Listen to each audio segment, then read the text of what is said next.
The issue comes to the fore following an incident on February 7 where an oil slick was reported just off the shores of Tobago and is likely to affect Grenada. Attorney Anselm Clouden said the threat of a major oil spill from neighboring Trinidad and Tobago has always been a possibility.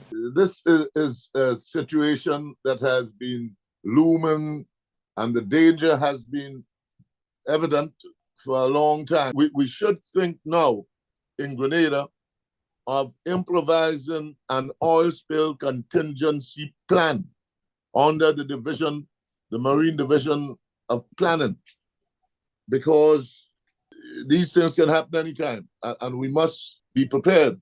And we can only be prepared if we implement a contingency plan to combat any future spills that may threaten our coastal resources. According to a press release on Thursday from the National Disaster Management Agency (NADMA), communication has been made with relevant authorities in Trinidad and Tobago to assess the extent of the spill and its potential impact on Grenada's shores. NADMA has activated its oil spill hazard-specific protocol and has reached out to the Caribbean Disaster Emergency Management Agency (SEDEMA) as well as other local and regional partners for assistance as a precautionary measure. An emergency meeting was also convened with the National Oil Spill Committee, a subcommittee of the National Emergency Advisory Council (NEAC), to discuss preparations for a potential response. Attorney Clouden stressed the importance of preventing the oil spill from reaching Grenada's shores, highlighting the need for concerted efforts to mitigate the risk.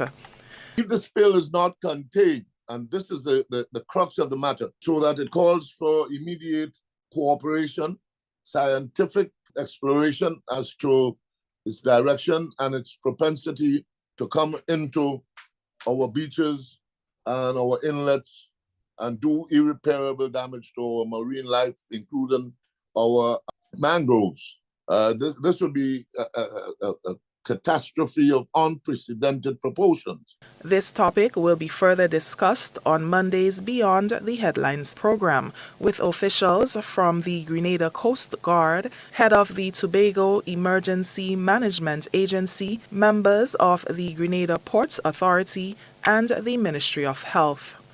For GBN News, Nisha Paul.